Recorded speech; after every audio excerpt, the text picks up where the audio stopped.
नमः सिद्धेभ्यः। जय श्री महावीराय नमः।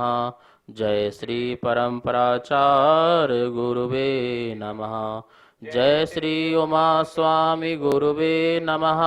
जय श्री शांति सागर गुरुवे नमः। जय श्री विद्यानंद गुरुवे नमः। मोक्ष मार्गस्य नेतारं भेतारं कर्म भूभृतां ज्ञातारं विश्वतत्त्वानां वन्दे तद्गुणलब्धये। मङ्गलं भगवान् वीरो मङ्गलं गौतमो गणी मङ्गलं कुन्दकुन्दार्यो जैन धर्मोऽस्तु मङ्गलम्। तत्वाश्रुत परम मांगलिक ग्रंथ है आचार्य कुंद के पट्ट शिष्य आचार्य उमा स्वामी द्वारा यह विक्रम की प्रथम शताब्दी में लिखा गया सूत्रात्मक शैली है। संस्कृत इसकी भाषा है। 10 अध्याय विभाजित है। 7 तत्वों का इसमें वर्णन है। हम सभी लोग 10वां अध्याय मोक्ष अधिकार है। कल देखा था कि मोक्ष में होने वाले जो भाव और मोक्ष में नहीं होने वाले भाव, दोनों भाव की यहाँ चर्चा की थी। मोक्ष में होने वाले जो भाव थे केवल ज्ञान, केवल दर्शन और सिद्धत्व आदि, इस प्रकार से ऐसे भावों की चर्चा यहाँ हुई थी सूत्र नंबर 4 में। देखिए भगवान 8 कर्मों का क्षय करते हैं तो उन्हें 8 जो भाव हैं वो प्रकट होते हैं, मतलब 8 जो गुण हैं वो प्रकट होते हैं। पहला होता है केवल ज्ञान। केवल ज्ञान मतलब जो है सर्वद्रव्य पर्यायेषु केवलस्य, जो समस्त द्रव्य और समस्त पर्यायों को एक समय ही में ही जानता है, उसे हम केवल ज्ञान कहते हैं। मतलब लोकालोक के जितने भी सब पदार्थ हैं जिनका ज्ञान का विषय बनते हैं उसे केवल ज्ञान कहते हैं। केवल दर्शन क्या है? संपूर्ण पदार्थों के सामान्य ग्रहण करने को, मतलब अभेद अखंड रूप से जो पदार्थों को ग्रहण करता है संपूर्ण रूप से, वो केवल दर्शन है। केवल ज्ञान और केवल दर्शन जो है केवलियों के युगपत होता है और एक साथ हुआ करता है। फिर है सम्यक्त्व। सम्यक्त बताया है केवल ज्ञान आदि गुणों का आश्रयभूत निज शुद्ध आत्मा ही उपादेय है। इस प्रकार रुचि रूप निश्चय सम्यक्त जो कि पहले तपस्या की अवस्था में भावित किया था, उसके फल स्वरूप समस्त जीव आदि तत्वों के विषय में विपरीत अवनिवेश से रहित परिणाम रूप परम छायक सम्यक्त गुण सिद्धों में कहा गया है। सम्यक्त मतलब श्रद्धा, रुचि, जो बिल्कुल निश्चय सम्यक्त जो प्रकट हुआ है वो निश्चय सम्यक्त जो है सिद्धों का सम्यक्त नाम का गुण कहलाता है। अनंत वीर मतलब शक्ति, अनंत बल उत्पन्न होना, जिसके बल से अनंत ज्ञानता को जानते रहें, देखते रहें और सुख का वेदन करते रहें। इस प्रकार का जो अनंत वीर उनके अंदर उत्पन्न हुआ है। सूक्ष्मत्व जो उत्पन्न हुआ है, सूक्ष्म अतीन्द्रिय केवल ज्ञान का विषय होने के कारण सिद्धों के स्वरूप को सूक्ष्मत्व शरीर कहते हैं। जो अनिंद्रिय विषय है, इंद्रिय का विषय नहीं होने के कारण उन्हें सूक्ष्मत्व कहते हैं। अवगाहन गुण क्या कहलाता है? जिनके कारण एक ही आत्मा में अनंत आत्माएं भी समा जाएं और जो एक दूसरे को स्पर्श भी ना करें, तो इस प्रकार का वह अवगाहन गुण भी आत्मा में प्रकट होता है। अगुरु लघु नाम का गुण भी प्रकट होता है। यदि सिद्ध स्वरूप सर्वथा गुरु हो तो लोहे के गोले के समान वह नीचे पड़ा होगा, और यदि सर्वथा लघु हो तो वह वायु से प्रेरित होकर आग की रुई की तरह वह सदा इधर उधर घूमता रहेगा।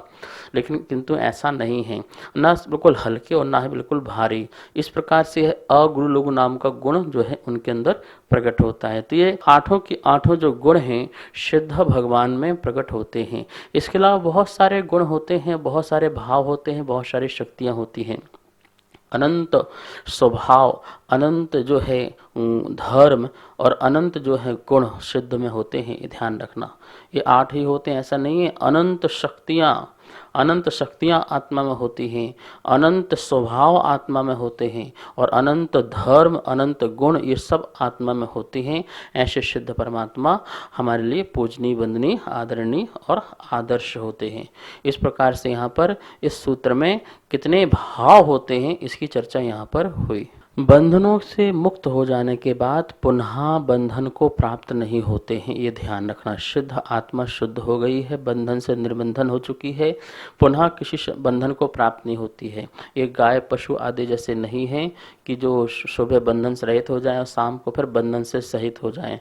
ये अनंत अनंत काल के लिए जो है निर्बंधन हो गए हैं, सदा सदा के लिए नित्यम नित्य ही सदा ही ये कैसे बंधन को प्राप्त कभी भी नहीं होंगे, क्योंकि कर्मों को उन्होंने कैसे कर दिया है, जैसे अनाज को जलाने से वह दोबारा उग नहीं सकता है, इसी प्रकार से कर्म को नष्ट करने से यह दोबारा कभी भी कर्म सहित नहीं हो सकते हैं। और भी एक बात मन में आ सकती है कि इनके ज्ञान में जब सब झलकता है तो बहुत लोगों की दुख भी झलकते होंगे, पापियों के पाप भी दिखते होंगे, फिर किसी से राग भाव उत्पन्न हो जाता होगा, किसी से द्वेष भाव उत्पन्न हो जाता होगा, कई प्रकार के परिणाम, प्रेम स्नेह भक्ति कुछ भी उत्पन्न हो सकता है। लेकिन ऐसा नहीं है, क्योंकि ये सब परिणाम तब उत्पन्न होते हैं जब कभी राग द्वेष हमारे भाव उत्पन्न हो और उसके निमित्त रूप कर्म उत्पन्न हो, मोहिनी कर्म। लेकिन प्रभु ने मोहिनी कर्म नष्ट कर दिया है और वीत रागी हो चुके हैं।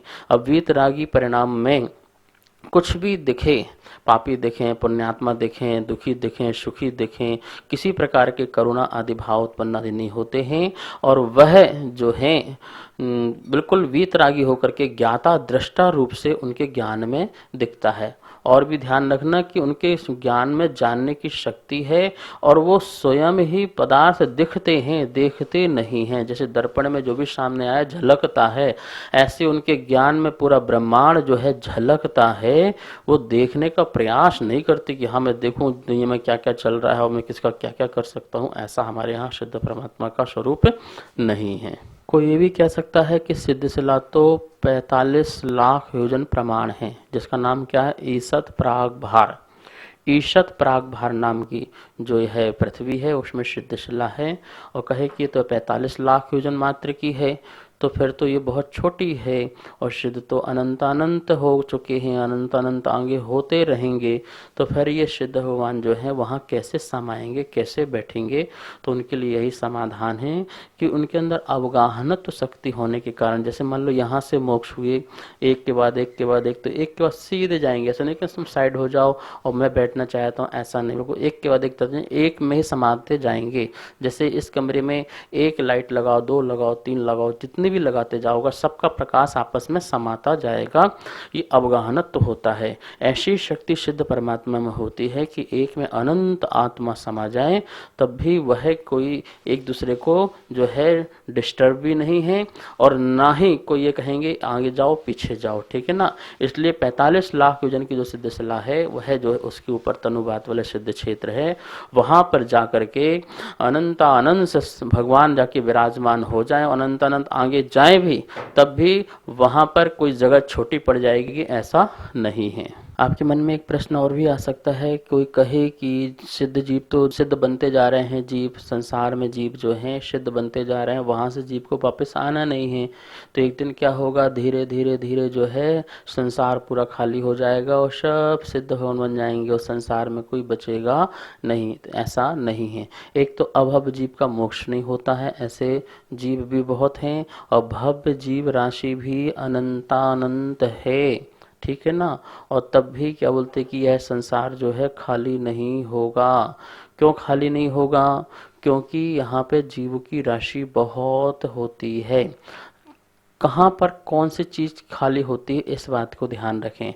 संख्यात असंख्यात वाली जो चीजें हैं वो खाली हो सकती हैं। जैसे आय रहित जिन संख्याओं का व्यय होने पर सत्व का विच्छेद होता है, आय रहित जहाँ पर आय न हो और व्यय ही हो पर होने पर, तो वह जो सत्ता है, जो सत्व है, उसका विच्छेद होता है। वे संख्याएं कौन सी कहलाती हैं? संख्यात और असंख्यात।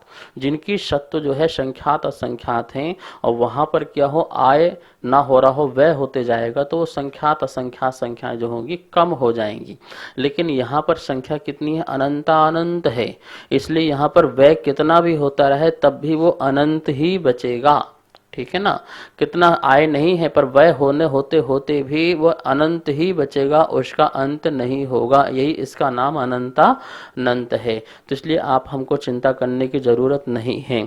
एक निगोद शरीर में, एक निगोद शरीर में, एक निगोद शरीर में कितने जीव हैं? अनंतानंत जीव हैं। अक्षय अनंत राशि है जीव की।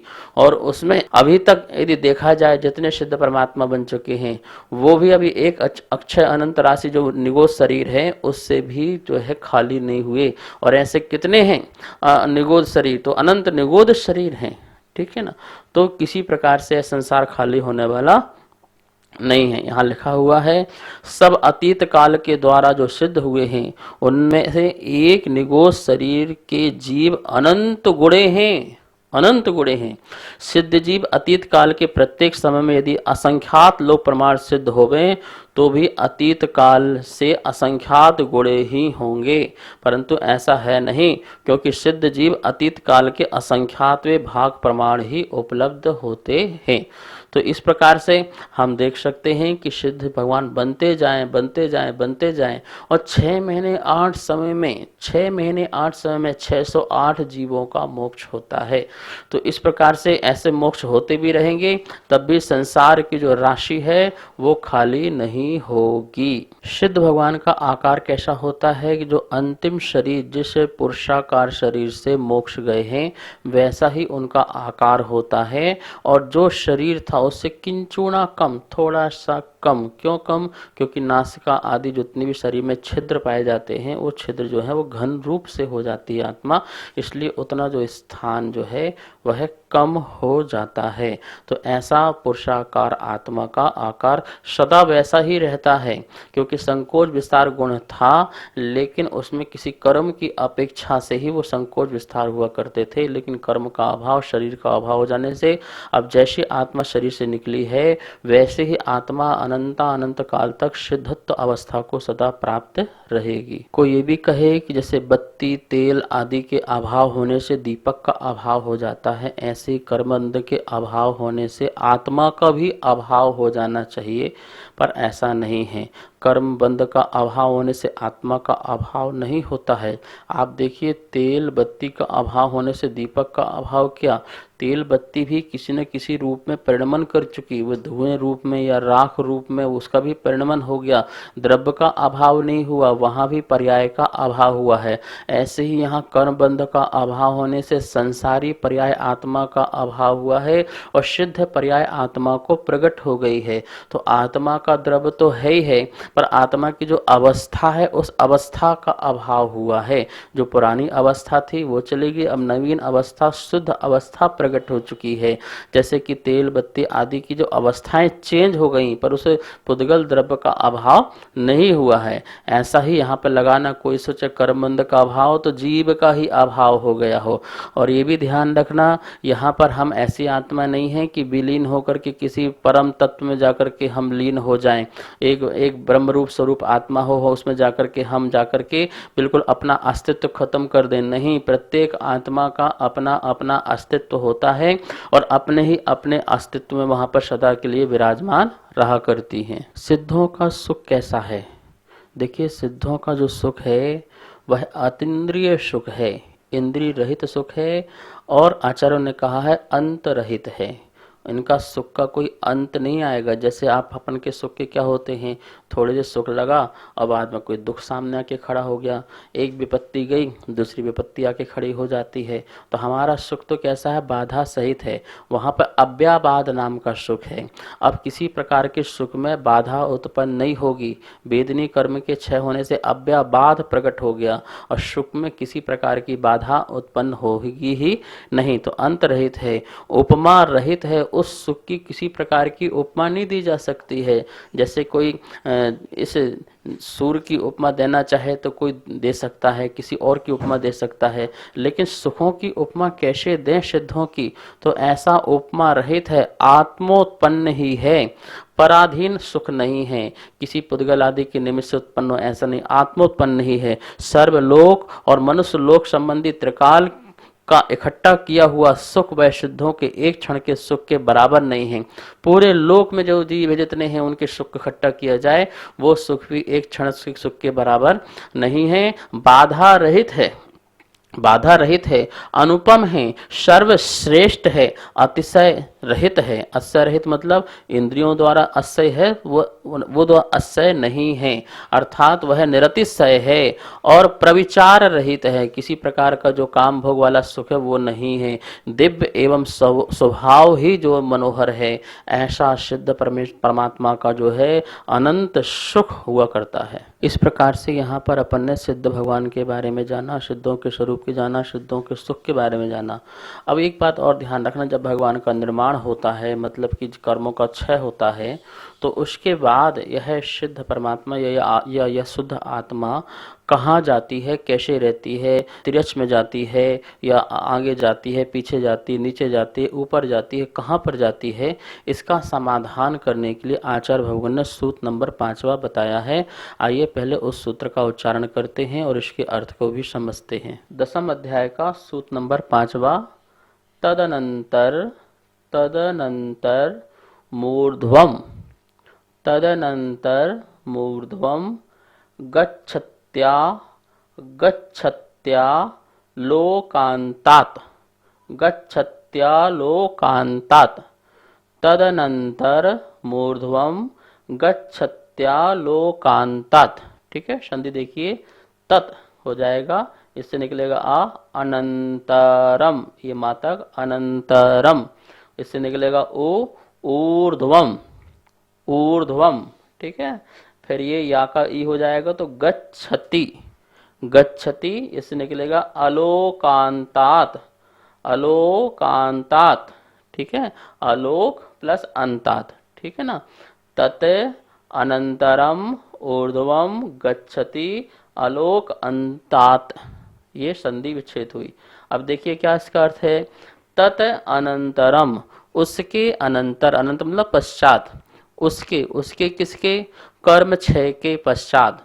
जब कर्म का क्षय हो गया तो उसके पश्चात क्या होता है आत्मा का, ऊर्ध्वम गच्छति, कहाँ जाता है, ऊर्ध्व को जाता है, मतलब ऊर्ध्व गमन होता है, मतलब ऊपर की ओर जाती है। दाएं जाती हो, बाएं जाती हो, तिरछी यहाँ वहां जाती हो, नीचे जाती हो, पाताल में जाती हो, ऐसा नहीं है। ऊर्ध्वम, ऊपर की ओर आत्मा जाती है। ऊपर की ओर जाती है तो ऊपर में कहाँ तक जाती है, अलोकांतात।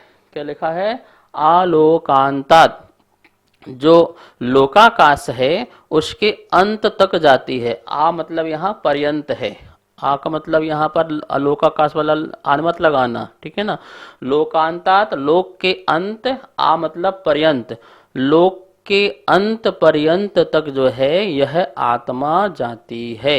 मतलब कि जहाँ से अलोकाकाश प्रारंभ हो रहा है वहाँ तक आत्मा जो है ऊपर जाती है। तो ऊपर कहाँ तक, लोकाकाश का अंत क्या है, जो तनु बात वलय है, अंतिम बात वलय है, वहाँ तक आत्मा ऊर्ध्व सीधे जाती है, टेढ़ी मेढ़ी भी जाती है ऐसी नहीं है। जैसे ही निर्माण हुआ, कर्म क्षय हुआ, तद अनंतरम, उसका कर्म का क्षय होने के पश्चात, अनंतरम मतलब पश्चात, आत्मा ऊर्ध्वम ऊपर जाती है, गच्छति मतलब जाती है, कहाँ तक, अलोकांतात, मतलब जहाँ से लोक का अंत हो रहा हो और अलोक का प्रारंभ हो रहा हो, उतने स्थान तक आत्मा जो है सीधे ऊपर की ओर जाती है। लोक में सर्वत्र धर्म द्रव्य पाया जाता है और धर्म द्रव्य पाए जाने के कारण भी आत्मा जो है ना नीचे जाता है ना ही आठों दिशाओं में जाता है, वह ऊर्ध्व दिशा की ओर गमन करता है। ऐसा क्यों, तो ये आत्मा का अपना स्वभाव है। आत्मा का स्वभाव ऊर्ध्व गमन है, ऊंचा जाना है। देखिए आप भी ऊंचा उठना चाहते हैं ना, आप क्या बोलते हैं, मैं कोई अच्छा काम करना चाहता हूँ, सबसे हटके काम करना चाहता हूँ और ऊंचा काम करना चाहता हूँ। ये आपका आत्मा का स्वभाव है। आप ही बताइए, यहाँ चटाई पड़ी हो और कुर्सी भी डली हो तो आप कहाँ बैठना पसंद करेंगे, चटाई में या कुर्सी में? तो नियम से आप चटाई में नहीं बैठेंगे, आपको कुर्सी में बैठना अच्छा लगेगा। यदि वही कुर्सी जो है तख्त के ऊपर लगी हो और नीचे चटाई हो, फिर कहाँ बैठोगे? तो तख्त के ऊपर जो कुर्सी है उसमें बैठना पसंद करेंगे। बहुत बड़ा प्रोग्राम चल रहा हो, स्टेज बनी हो और स्टेज में कुर्सियां लगी हों और स्टेज के नीचे भी कुर्सियां लगी हों, बताओ आप कहाँ बैठना पसंद करेंगे? कि मौका तो मिलना चाहिए तो स्टेज की कुर्सी में बैठने का मौका मिलना चाहिए। आप हमेशा ऊंचा बैठना चाहते हो और ऊंचा पद प्राप्त करना चाहते हो और ऊंचा स्थान, आप जो है अपना जो है कद और कद्र दोनों ही ऊपर करना चाहते हो। तो यहाँ पर ये स्वभाव आत्मा कह रहे हैं कि आत्मा का स्वभाव जो है अधोगति के लिए नहीं है, आत्मा का स्वभाव क्या है? ऊर्ध्वगमन के लिए है। तो यह आत्मा का स्वभाव है। इसलिए आत्मा जो है धर्म द्रव्य सर्वत्र होने के बावजूद भी यहाँ वहाँ आत्मा नहीं जाती है। जैसे ही कर्म समस्त कर्म का क्षय होता है और आत्मा ऊपर की ओर जाने लगती है। तो यह क्या है? आत्मा का स्वभाव है ऊपर जाना। कोई व्यक्ति बहुत तेज दौड़ रहा हो और दौड़ के आया हो, वो ठहरना चाह रहा हो तो एकदम से ठहर नहीं पाता है।